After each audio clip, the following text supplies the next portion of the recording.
The hearing room was designed to accommodate multiple species, with varied seating arrangements and environmental controls. Taeyang sat at one table with Ambassador Chaewon, while Empress Mirai sat at another with her legal representatives. Between them, elevated slightly, sat Judge So-young, a human woman known for her fair judgments in interspecies disputes. The gallery was packed. News of the case had spread across the colony and beyond. A human engineer fighting for custody of an alien princess made for compelling drama. Journalists from multiple worlds filled the back rows. Taeyang tried to ignore them, focusing instead on Hana, who sat quietly beside Nari in the front row. Her small hands were clenched in her lap, her skin patterns dim with stress. Judge So-young called the hearing to order. This is an unprecedented case. We are being asked to decide whether a human can adopt a Valorian child against the wishes of her biological parent, who is also a planetary leader. This decision will have implications far beyond these individuals. We will proceed carefully and hear all evidence. The Valorian legal representative, a tall male with perfect geometric patterns, spoke first. Your Honor, this case is simple. Hana is a Valorian citizen, a member of the royal family and the daughter of Empress Mirai. The Empress has parental rights that are recognized across the galaxy.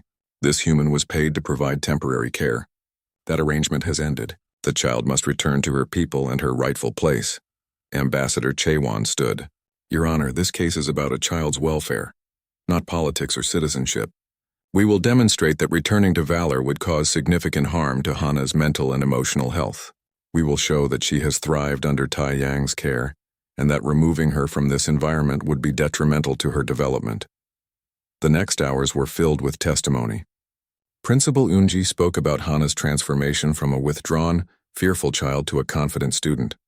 She presented records of academic achievement and social development. Ji-hoon's parents testified about the friendship between their son and Hana, describing how she had positively influenced their child's life. Sang-woo provided expert testimony about child development and attachment theory. Hana has formed a secure attachment to Taeyang. He is her primary caregiver, and the person she turns to for safety and comfort. Disrupting this attachment would cause psychological harm, especially given her age and previous trauma. The Valorian representative countered with testimony from court, physicians and cultural experts who argued that Hana needed to be raised in Valorian society to properly understand her heritage and duties as a princess. Then came the testimony that changed the atmosphere in the room. Ambassador Chaewon called a Valorian cultural expert named Bowman, who had been living on the colony for a decade. I have studied Valorian law extensively, Bowman said. There is a provision rarely used called heart bond adoption. It allows for a parent to transfer guardianship to another if they cannot provide adequate care. The key phrase is adequate care, which includes emotional and psychological well-being, not just physical needs. Are you suggesting that Empress Mirai did not provide adequate care? The Valorian representative demanded.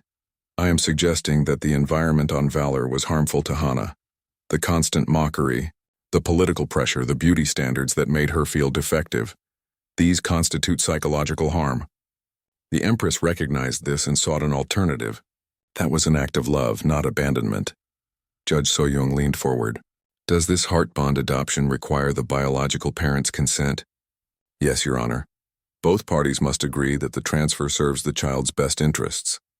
All eyes turned to Empress Mirai. She sat straight in her chair, her expression controlled, but Taeyang saw tension in her shoulders. Then came the moment he had been dreading. Hana was called to testify. Ambassador Chaewon had prepared her, but his heart ached as he watched her walk to the witness stand, so small and scared in this room full of adults deciding her fate. Judge So-young spoke gently. Hello, Hana, I know this is scary, but I need to ask you some questions. You just need to tell the truth, okay? Hana nodded, her voice barely audible. Okay. Do you remember living on Valor in the palace? Yes. What was that like for you? Hana's hands twisted in her lap. Scary. People stared at me. They whispered things. The other children called me names and said I was ugly. One boy pushed me downstairs. I tried to be invisible so people wouldn't notice me. And what is your life like now, living with Taeyang? The change in Hana's expression was remarkable. Her skin patterns brightened slightly. I have a friend named Ji-hoon. I go to school and learn new things every day. Appa Taeyang teaches me about engineering. We fix things together. Aunt Nari bakes with me. I feel safe. I can ask questions without being afraid. Nobody tells me I'm a mistake. Do you want to return to Valor? No. The word came out firm and clear. I love my mother, but I don't want to live where everyone thinks I'm wrong just because of how I look. Here, people see me as me, not as a defective princess. And how do you see yourself now? Hana thought carefully. I am Hana. I'm Valorian, but I'm also part of this family. I'm not broken or wrong. I'm just different. And different is okay. Judge So-young smiled. Thank you, Hana. That was very brave. After Hana returned to her seat, the Valorian representative called Empress Mirai to testify. The Empress took the stand with regal composure, but Taeyang saw cracks in her armor. Your Majesty, you sent your daughter away. Can you explain why? Mirai's voice was steady. The court environment was toxic for Hana. Despite my best efforts, I could not change the culture quickly enough to protect her. I made a choice to place her welfare above tradition and appearance. And now you wish her to return. Why? Because I'm her mother. Because she has responsibilities as a princess. Because she belongs with her people. Even if it causes her harm. Mirai's composure cracked. I thought enough time had passed. I thought things had changed enough. Ambassador Chaewon stood for cross-examination. Your Majesty, were you aware that Lord Kyung has been pressuring you to arrange a marriage between Hana and his son? Mirai hesitated. There have been discussions about potential future alliances. Were you aware that Kyung's son has a reputation for cruelty? That this proposed marriage is designed to further humiliate the royal line and give Kyung more power? I would not have agreed to anything that would harm my daughter. But you cannot control everything in the palace, can you? You sent Hana away because you couldn't protect her there. Has that fundamentally changed? Mirai's hands clenched. I am her mother.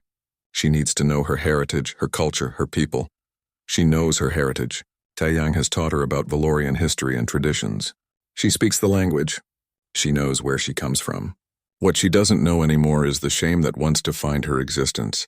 Is that really something you want to give back to her? The question hung in the air. Empress Mirai said nothing, but tears began to stream down her face, her bioluminescence making them glow like falling stars.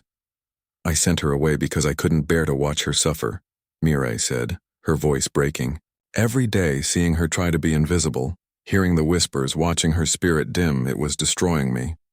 I told myself I was weak, that I was failing as both an empress and a mother.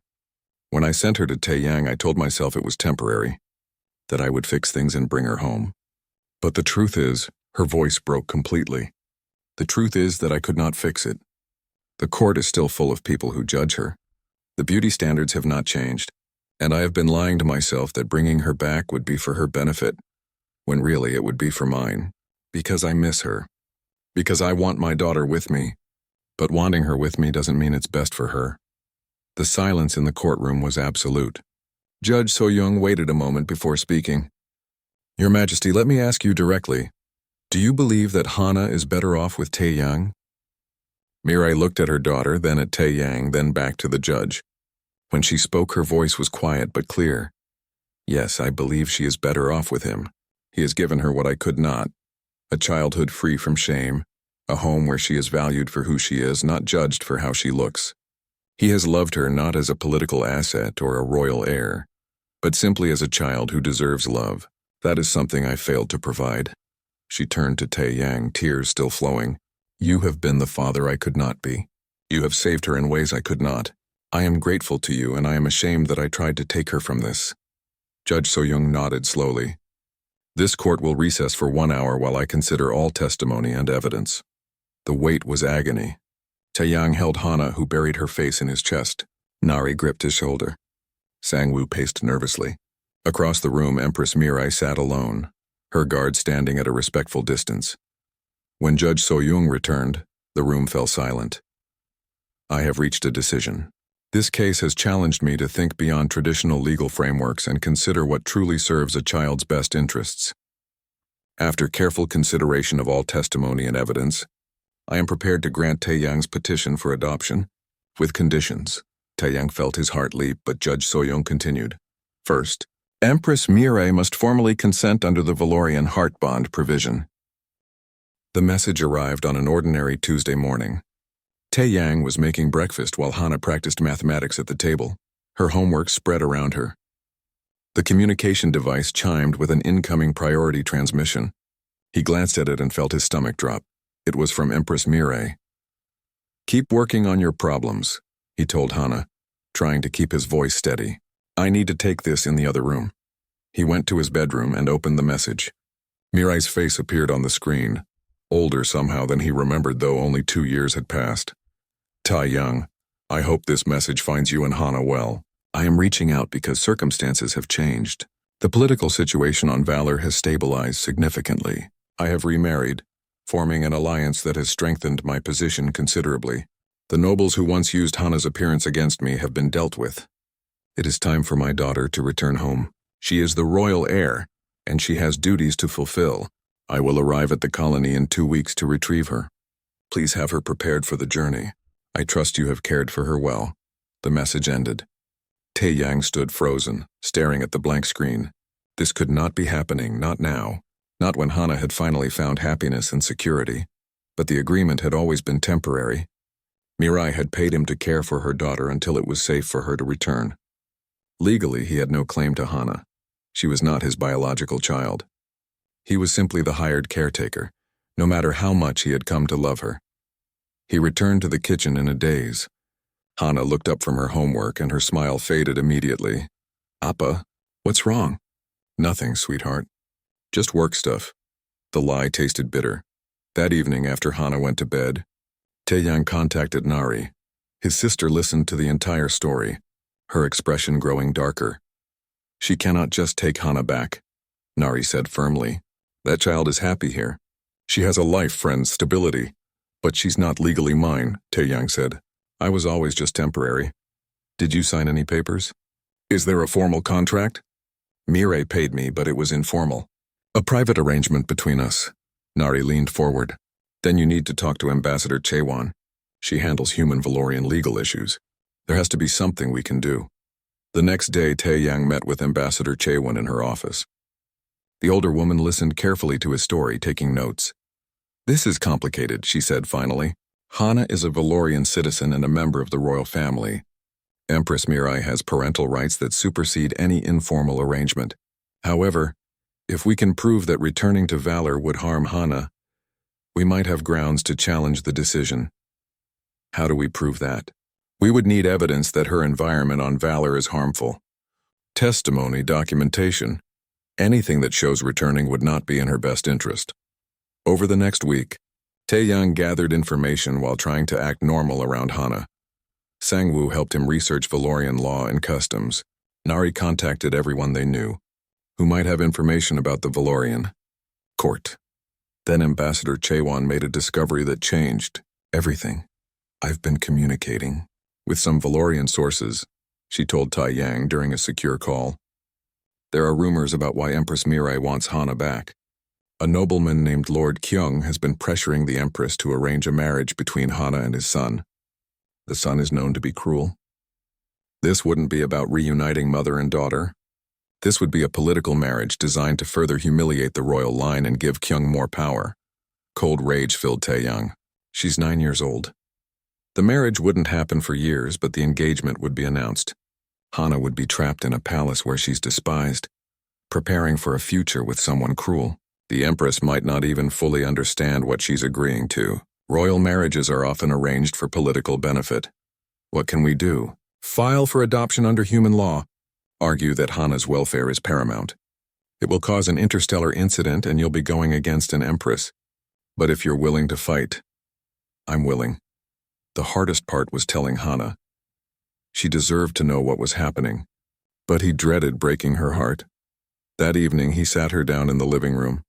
"Hana, I need to talk to you about something important." She sensed his seriousness immediately. "What is it?" "Your mother sent a message. She wants you to come back to Valor." The color drained from Hana's face. Her skin patterns, usually vibrant, dimmed noticeably. "No, I know. I don't want you to go either." "Please don't send me back, Appa, please." Her voice rose with panic. "I'll be better. I'll work harder. I'll be less trouble. Just please don't make me go back there." He pulled her into his arms. "Listen to me. You are not going anywhere unless you want to. I am going to fight for you. We're going to tell the courts that you should stay here with me, but I need to know what you want. I want to stay with you. She was crying now, her body shaking.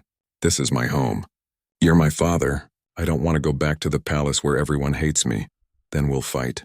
Ambassador Chewan is helping us. We're going to petition for legal adoption. Can we win?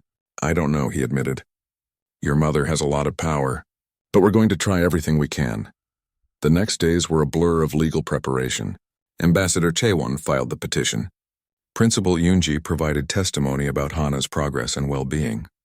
Jihoon's parents wrote statements about her positive influence on their son. Sangwoo documented her academic achievements. Nari gave testimony about the loving home environment. Taeyang contacted every friend, colleague, and acquaintance who would speak on Hana's behalf. The response was overwhelming. People who had watched Hana transform from a frightened, silent child into a bright, curious girl were willing to fight for her. Then Empress Mirai arrived. The meeting took place in Ambassador Chewan's office. Mirai entered with her guards, regal and imposing. When she saw Taeyang, her expression was cold. You dare to keep my daughter from me? I dare to protect her from being used as a political pawn, Taeyang replied, forcing himself to stay calm. How dare you presume to know what is best for a Valorian princess? I know what's best for Hana. Not the princess, not the political asset, Hana, the child who cries at night when she has nightmares about the palace. The child who flinches when other Valorians look at her. The child who finally learned to believe she deserves to exist. Mirai's composure cracked slightly. You have poisoned her against her own people. No, your people poisoned her against herself. I just taught her to see her own worth. Ambassador Chewan intervened. Your Majesty, we have filed a petition for adoption based on Hana's best interests. We've also uncovered information about Lord Kyung's intentions regarding an engagement. Were you aware of his plans? Mirai's expression flickered with surprise and then anger. That is internal Valorian politics. It's a child's life, Taeyang said. Your daughter's life. You sent her away to protect her. Now you want to bring her back to marry her to a cruel nobleman's son? How is that protection? You understand nothing of royal duty and political necessity. I understand that Hana is happy here. She has friends, a good school, a home where she's loved unconditionally. What does valor offer her except more pain? Mirai stood abruptly. This discussion is over. I will see my daughter now. The meeting that followed between mother and daughter was supervised and brief. Hana stood stiffly while Mirai examined her, noting her height, her health, her obvious well-being. You have grown, Mirai said. Yes, mother. You look well. I am well. You wish to stay with this human? Hana's voice was small but firm. Yes, mother. I wish to stay with Appa. Something painful crossed Mirai's face. I see. After she left, Hana buried her face in Taeyang's chest. She looked sad. She is your mother. Part of her probably hoped you would want to come home.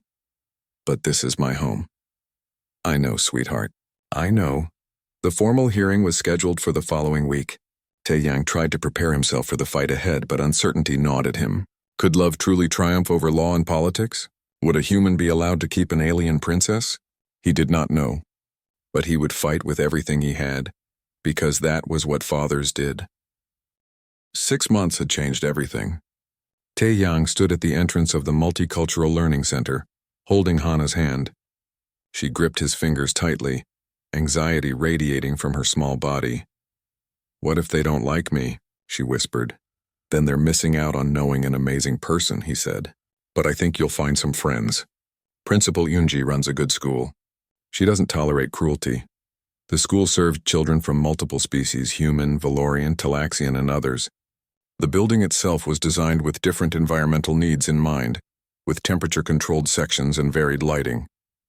It represented the best of what the colony could be, different beings learning to coexist.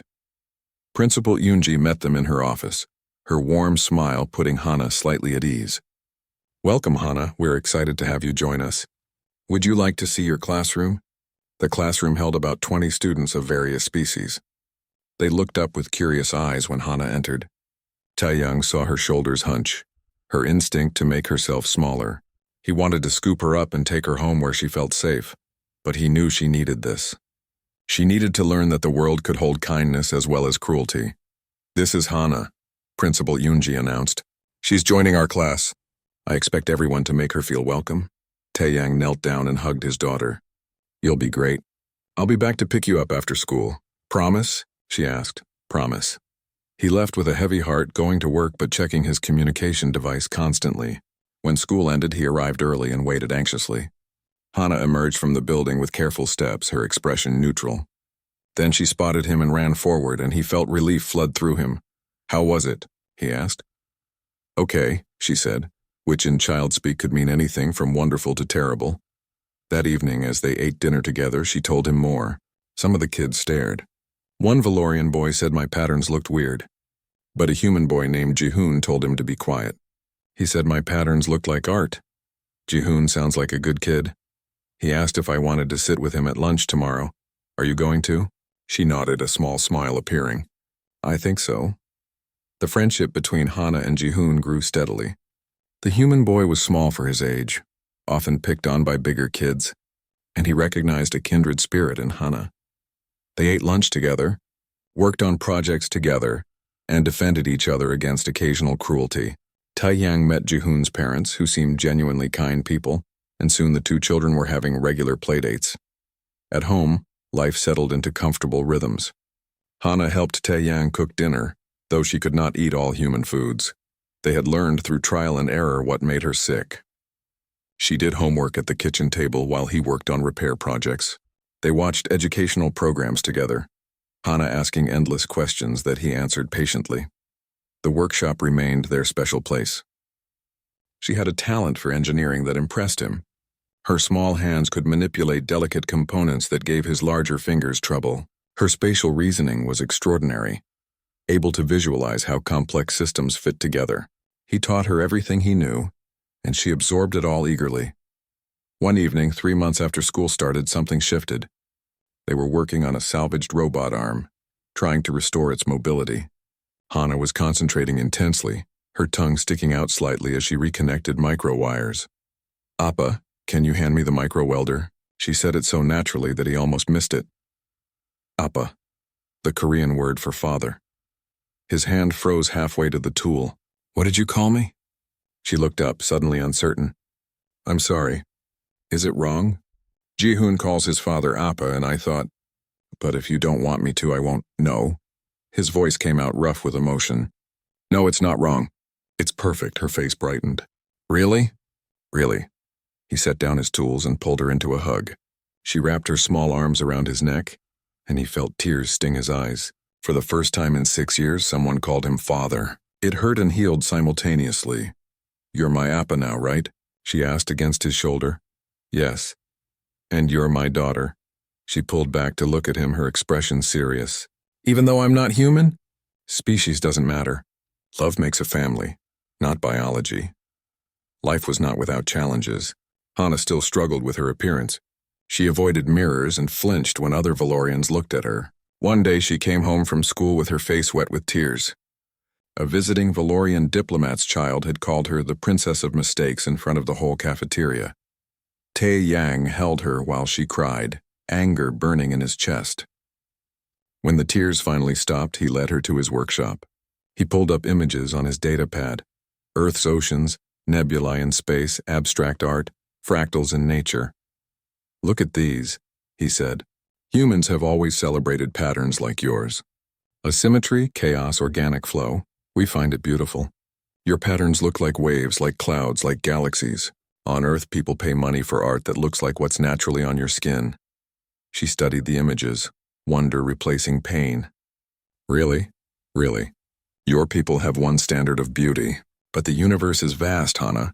There are billions of beings with billions of ideas about what's beautiful. The Valorian way isn't the only way or even the right way. It's just their way." He took photos of her patterns, then used software to analyze them. "Look at this. Your patterns follow mathematical principles, fractals, recursive sequences. They're not random. They're complex and sophisticated. Any good mathematician would see the beauty in it immediately." She looked at the analysis, her quick mind grasping the concepts. "So I'm not defective?" "You're not defective. You're different. And different is not less than." Nari visited regularly now, bringing small gifts and genuine affection. She had apologized months ago for her initial skepticism, and Hana had forgiven her instantly. Nari taught Hana to bake human desserts, and the two of them would spend hours in the kitchen making elaborate cakes that only Nari and Tai Yang could fully eat. Though Hana could have small amounts, Sang-woo, Tai Yang's neighbor and friend, became another fixture in their lives. A teacher himself, he offered advice and loaned educational materials. He treated Hana with easy warmth, never making her feel strange or different. 1 year after Hana's arrival, Tai Yang found her drawing at the kitchen table.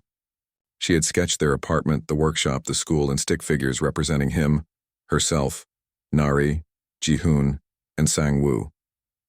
At the top, in careful handwriting, she had written, "My family." "That's beautiful," he said, looking over her shoulder. "Do you think my mother would be sad if she saw it?" Hana asked quietly. "That I call this my family now?" It was a complicated question. Taeyang chose his words carefully. "I think your mother loves you and wants you to be happy. Having a family here doesn't mean you love her less. People can have more than one family. Do you miss your first family?" He sat down beside her. "Every day. But having you in my life doesn't replace them. It's different. You helped me remember that I could still love, still be a father, still have purpose. You saved me as much as I saved you." She leaned against him, and he wrapped an arm around her shoulders. Outside, the colony's artificial sun was setting, painting the sky in shades of orange and pink. In the distance, ships arrived and departed, carrying beings to and from countless worlds. But here, in this small apartment, a human man and an alien child had built something that transcended biology and culture. They had built home. The child who stood in Taeyang's doorway looked nothing like the monster the Valorian court had described. Hana was small, barely reaching his waist, with delicate features and large eyes that reminded him of Earth's nocturnal creatures. Her skin had an opalescent quality, shifting between soft purples and blues in the light. The patterns across her face and arms were indeed asymmetrical, flowing swirls and irregular spots instead of the rigid geometry he had seen on other Valorians. To his human eyes, she looked like a living work of art. She also looked absolutely terrified. "Hana, this is Tai Yang," Empress Mirai said gently, her hand on her daughter's shoulder. "He is going to take care of you for a while." The girl said nothing. She stared at the floor, her small body rigid with tension. Taeyang knelt down to her level, keeping his movements slow and careful. "Hello, Hana. You can call me Taeyang or whatever feels comfortable to you. Would you like to see your room?" Still no response. Mirai's expression tightened with pain, but she maintained her composure. "Hana, please speak when someone addresses you." "It's okay," Taeyang said quickly. "She can take her time." He stood and gestured toward the hallway. "Why don't we go inside? I made some tea. Well, I made human tea. I wasn't sure what Valorians drink, so I just made what I know." The farewell between mother and daughter was brief and formal, which bothered Taeyang more than he wanted to admit. Mirai hugged Hana, whispered something in the Valorian language, and then left quickly. He saw her wipe her eyes as she walked away. Hana stood in the middle of his living room like a statue.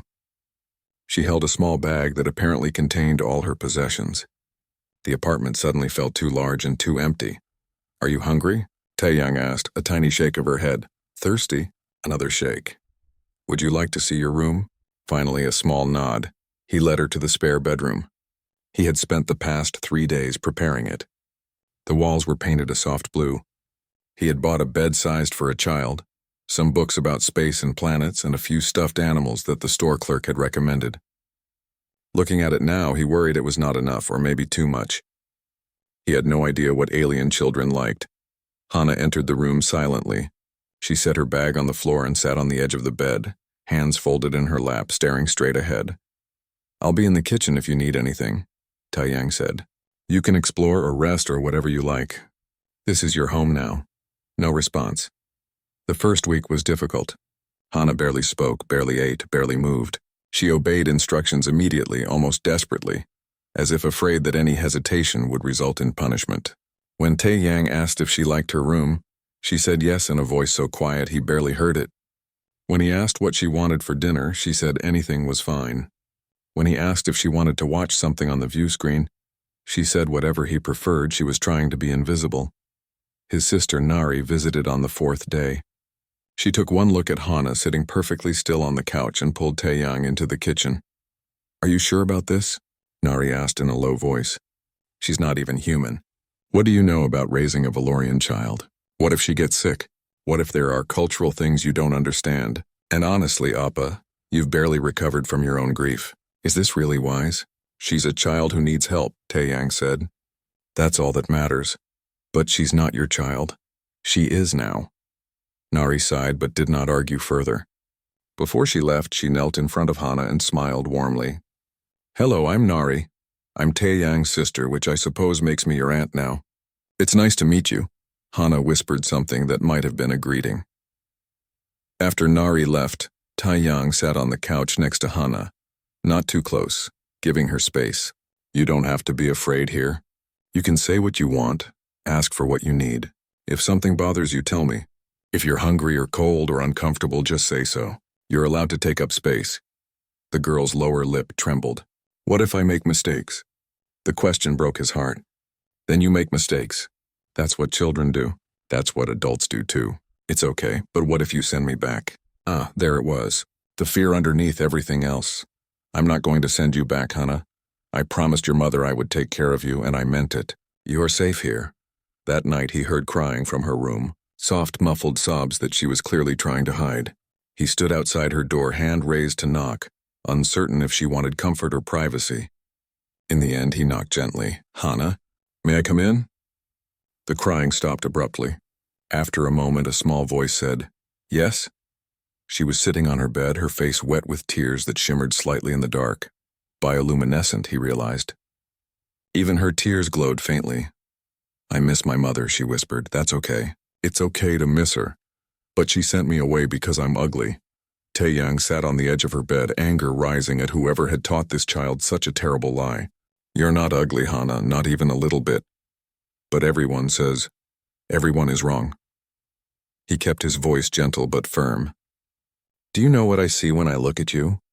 I see patterns that look like Earth's oceans and clouds. I see colors that change like a sunset. I see something beautiful and unique. The problem isn't how you look.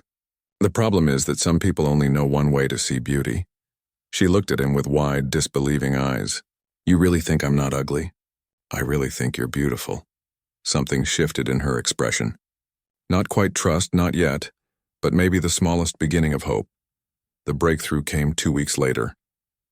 Hana wandered into his workshop, drawn by the sounds of him working. He was repairing a damaged datapad, his tools spread across the workbench. "What are you doing?" she asked, her curiosity finally stronger than her fear. "Fixing this datapad. The processing chip came loose, see?" He showed her the tiny component. "Everything has to connect properly or nothing works." She moved closer, studying the open device with intense focus. "How do you know where everything goes?" "Practice, mostly. And understanding how things work together. Every piece has a purpose. Here, want to help?" He spent the next hour teaching her the basics. She had quick hands and even quicker understanding. When they finally got the datapad working again, her face lit up with the first real smile he had seen from her. "We fixed it." "You fixed it," he corrected. "I just guided you." After that, she started spending more time in his workshop. She asked questions constantly, absorbed information like a sponge, and showed a natural talent for understanding mechanical systems. During those hours of working together with grease on their hands and problems to solve, Hana began to relax. She started eating more, started exploring the apartment, started asking for things she wanted instead of accepting whatever was offered. One evening, as they worked on a broken servo motor, she spoke without looking up from her work. "Taeyang." "Yes?" "Thank you for not sending me back." He set down his tools and looked at this small, brave child who was learning to believe she deserved kindness. "You never have to thank me for that, Hana. This is your home." "I'm your—" He paused, uncertain what word to use. "Family," she suggested quietly. "Yes," he said, his throat tight. "Family." The repair bay smelled of engine oil and burnt metal, familiar scents that brought Taeyang a strange kind of peace. He wiped his hands on his coveralls and studied the damaged thruster unit from the Valorian diplomatic ship. The crystalline components were delicate, requiring a gentle touch he had perfected over 15 years of engineering work. 5 years had passed since the accident. 5 years since he lost his wife and daughter when their transport shuttle malfunctioned during a routine trip to the outer colonies. Some days the pain felt fresh, like a wound that refused to heal. Work helped, fixing things, solving problems, keeping his hands busy. These things kept the darkness at bay. The door to the repair bay hissed open. Taiyang looked up to see an unexpected visitor. Empress Mirai of the Valorian Empire stood at the entrance, her royal guards flanking her. Her skin shimmered with the geometric patterns that her species prized. Perfect triangles and hexagons that glowed with soft blue light. She wore formal robes that marked her station, but her face showed something he had not expected to see on royalty: exhaustion. "Engineer Taiyang," she said, her voice carrying the melodic quality of her people. "I need to speak with you privately." He glanced at the guards. She waved them away with an imperious gesture. They retreated but remained visible through the transparent doors, watchful and tense.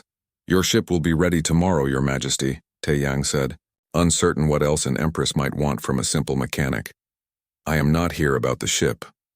Mirai moved closer, and he saw the shadows under her eyes. "I have watched you these past 3 days while you worked. You treat every component with care, whether it belongs to a cargo hauler or an imperial vessel. You speak kindly to everyone, human, Valorian, or otherwise. This is why I have come to you with an impossible request." Taiyang set down his tools. "I don't understand." "I have a daughter," Mirai said quietly. "Her name is Hana. She is 7 cycles old, about the same in your human years. She is beautiful and intelligent and kind, and my people consider her a monster." The words hung in the air like smoke.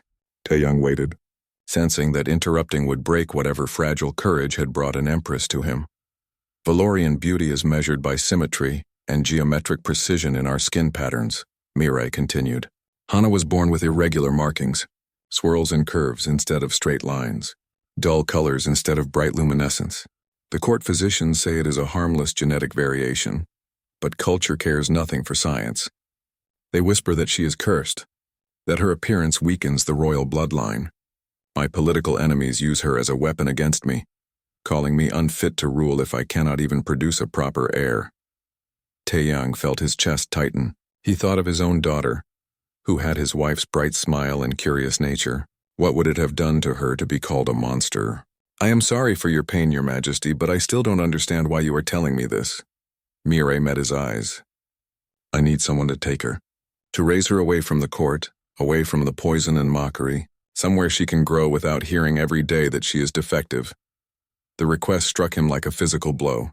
"You want to give away your daughter?" "I want to save her," Mirai said, and her voice cracked. "Last month, one of the noble children pushed her down a flight of stairs, calling her the ugly princess. She did not tell anyone. She thought she deserved it.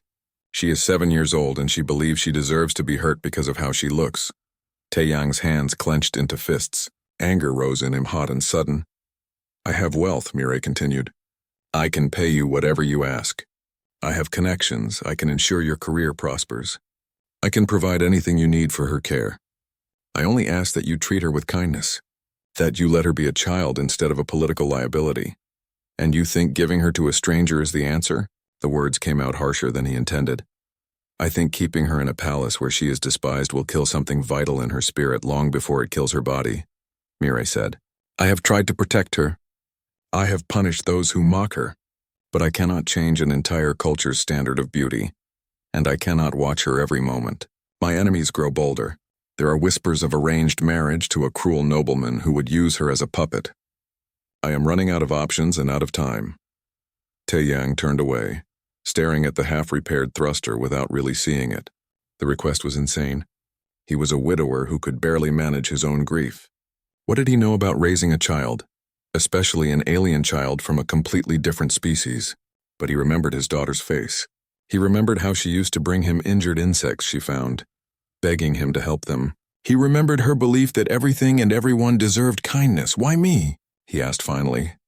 "Because you fix broken things," Mirai said simply, "and because I have been watching you. When the Talaxian janitor dropped his cleaning supplies, you helped him pick them up. When that human child wandered into the restricted area yesterday, you did not yell. You knelt down and gently explained why it was dangerous. You treat your work with respect and living beings with compassion. These are the qualities I want around my daughter. Taeyang turned back to face her. I lost my family 5 years ago. My wife and daughter. I'm not sure I can do this. I am not asking you to replace what you lost, Mirai said softly. I am asking if you have room in your heart for a child who desperately needs someone to see her as more than a mistake of genetics. The silence stretched between them. Outside, the space station continued its eternal rotation, ships coming and going, lives intersecting and parting.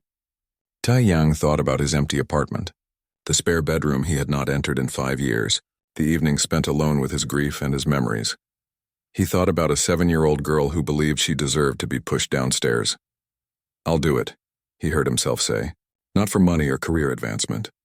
I'll do it because no child should feel that way about themselves. But I want to be clear. If she comes to live with me, I will treat her as my daughter. I will make decisions based on what is best for her, not what is politically convenient for you. Mirai's eyes glistened. That is all I could hope for. When? Taeyang asked. 3 days. I will bring her when I return to collect my ship. Is that enough time to prepare? He almost laughed. Was there ever enough time to prepare for something like this? But he nodded. I'll be ready. After Mirai left, Taeyang stood alone in the repair bay for a long time. He had agreed to something that terrified him. But somewhere beneath the fear he felt something else, something he had not felt in 5 years. Purpose.